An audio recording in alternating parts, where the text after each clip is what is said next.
מה קורה כולם? כאן רוקסידי גיימר, והיום יש לי סיפור מאוד מסקרן ומעניין בשבילכם. היום אני אספר לכם על בית הכלא השמור ביותר בעולם.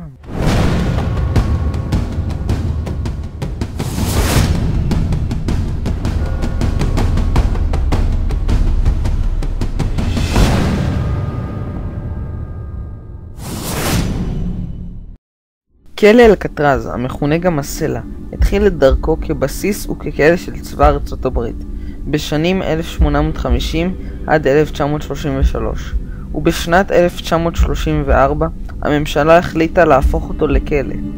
ב-29 השנים של תפקודו לא נרשמה אף בריחה מוצלחת.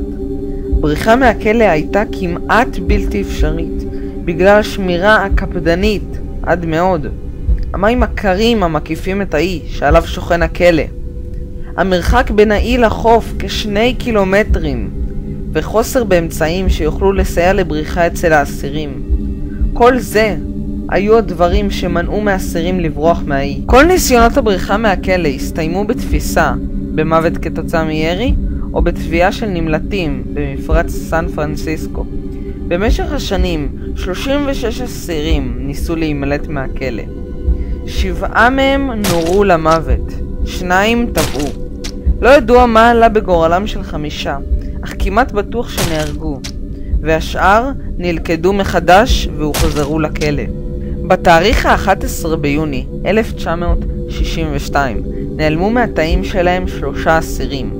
תוכנית הבריחה שלהם הייתה די פשוטה, אך הצליחה להוציא אותם מהכלא. אלה היו 3 האסירים היחידים שאכן נעלמו מאלקטרז ושלא התקבל שום מידע על מיקומם. אז כך הם עשו את זה. לפניהם היו 4 אתגרים. הראשון והכי חשוב, שהשומרים לא ישימו לב שהם נעלמו. השני היה לצאת מהתאים, והשלישי היה לעבור את המים המקפיאים שסובבים את האי. אז איך הם עמדו בכל האתגרים האלה?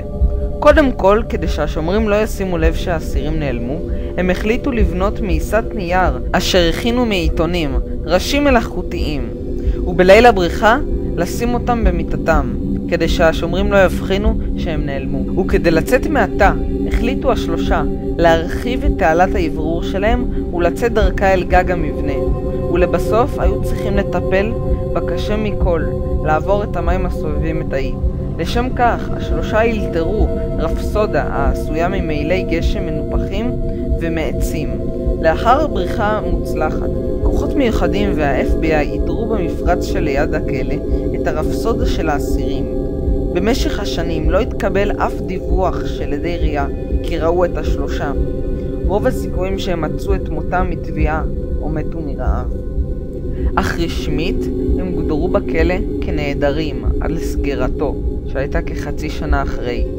על בריחה זו התבסס תסריט הסרט הבריחה מאלקטרז, ובשנת 2003 נעשה ניסיון לשחזור אפשרות של בריחה מהכלא במסגרת תוכנית טלוויזיה. וכבונוס למי שנשאר עד הסוף, סיפורו של כלא אלקטרז וניסיונות הבריחה הנועזים שלו היוו השראה לספרים, סדרות וסרטי קולנוע.